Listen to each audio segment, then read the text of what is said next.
প্রায় 17 বছরের বেশি সময় প্রবাসে কাটিয়ে বিএনপির ভারপ্রাপ্ত চেয়ারম্যান তারেক রহমান 25শে ডিসেম্বর ঢাকায় প্রত্যাবর্তন করছেন। এই দীর্ঘ প্রতীক্ষার পর ফেরার মুহূর্তটিকে ঘিরে রাজধানী জুড়ে নজিরবিহীন নিরাপত্তা ও প্রস্তুতি নেওয়া হয়েছে।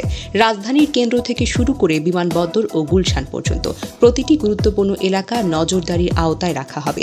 আইন শৃঙ্খলা রক্ষাকারী বাহিনী সূত্র জানিয়েছে, তারেক রহমানের নিরাপত্তায় মোটামুটি 2000 সদস্য নিয়োজিত থাকবেন। এর মধ্যে রয়েছে পুলিশের স্পেশাল এসকর্ট ইউনিট, সাদা পোশাকে পুলিশ, বিএনপি নিজস্ব নিরাপত্তা বাহিনী, চেয়ারপারসন সিকিউরিটি ফোর্স সিএসএফ। এরা সবাই একত্রিতভাবে তারেকের গতি, অবস্থান এবং যাত্রাপথের সম্পূর্ণ নিরাপত্তা নিশ্চিত করবেন। নিরাপত্তা পরিকল্পনার অংশ হিসেবে 23শে ডিসেম্বর মধ্যরাত থেকে পুলিশের বিশেষ পাহারা শুরু হতে পারে। বিমানবন্দর থেকে গুলশান পর্যন্ত প্রতিটি থানা এলাকায় পুলিশ মোতায়েন থাকবে এবং গুরুত্বপূর্ণ মোড়ে নতুন চেকপোস্ট স্থাপন করা হবে। গুলশান ও বারিধারা এলাকায় ইতোমধ্যে যে কঠোর নিরাপত্তা ব্যবস্থা রয়েছে, তারেকের আগমনে তা আরও বেশি জোরদার করা হবে। বিশেষভাবে তার বাসভবন ও আশেপাশের এলাকায় প্রতিদিন 150 থেকে 200 জন পুলিশ ও গোয়েন্দা সদস্য মোতায়েন থাকবে। তারেক রহমানের নিজস্ব গুলশান এভিনিউ বাসভবন মেরামতের কাজ চলছে। যদি নির্দিষ্ট সময়ের মধ্যে তা পুরোপুরি প্রস্তুত করা না হয়, তবে তিনি তার মা বেগম জিয়ার ভাড়া বাসা ফিরোজাতে উঠতে পারবেন, যেখানে ইতোমধ্যে বেগম জিয়া ভিভিআইপি নিরাপত্তা ও এসএসএফ সুবিধা পাচ্ছেন। ফলে তারেক রহমানের অবস্থান নিশ্চিত হলে এসএসএফ, সিএসএফ এবং পুলিশের সমন্বিত নিরাপত্তা বলয় তাকে তৈরি করবে। এর পাশাপাশি তারেকের কার্যালয় ও চলাচলের পথ ঘিরে গোয়েন্দা নজরদারি বাড়ানো হয়েছে।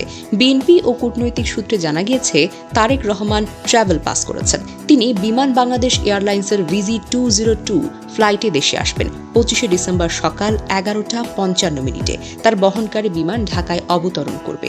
এরপর তাকে সংবর্ধনা জানাতে 300 ফিটে জনসমাবেশের আয়োজন করবে বিএনপি। তারেক রহমানের প্রত্যাবর্তন শুধুই রাজনৈতিক ঘটনা নয়, এটি পুরো দেশের রাজনীতিতে নতুন অধ্যায় খুলে দিয়েছে। রাজনৈতিক উদ্দীপনা তীব্র, বিশেষ করে বিএনপি কর্মী ও সমর্থকদের মধ্যে আইন শৃঙ্খলা রক্ষাকারী বাহিনীর সর্বোচ্চ সতর্কতা অবস্থান করেছে।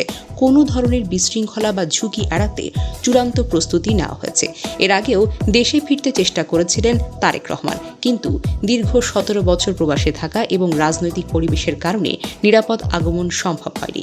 এবারের প্রত্যাবর্তনকে ঘিরে রাজধানী জুড়ে নজরদারি বাড়ানো হয়েছে। গুরুত্বপূর্ণ মোড়ে চেকপোস্ট, গোয়েন্দা নজরদারি ও বিশেষ এসকর্ট, সবকিছু মিলিয়ে এটিকে বলা হয় সর্বোচ্চ মাত্রার নিরাপত্তা ব্যবস্থাপনা, যা দেশের সাম্প্রতিক রাজনৈতিক ইতিহাসে নজিরবিহীন। 25শে ডিসেম্বর তারেক রহমানের দেশে ফেরার মুহূর্তটি শুধু ব্যক্তিগত প্রত্যাবর্তন নয়, এটি হবে রাজনৈতিক ইতিহাসে একটি গুরুত্বপূর্ণ অধ্যায়। নিরাপত্তা, গোয়েন্দা নজরদারি, বিএনপির উদ্দীপনা সবকিছু মিলিয়ে পুরো দেশ একটি গুরুত্বপূর্ণ রাজনৈতিক মুহূর্তের সাক্ষী হতে যাচ্ছে। এবারের আগমন প্রমাণ করবে রাজনৈতিক নেতৃত্বের সঙ্গে জনগণের প্রত্যাশা, নিরাপত্তা ও সংগঠনের সমন্বয়কে কিভাবে দেশের ভবিষ্যৎ প্রভাবিত করতে পারে।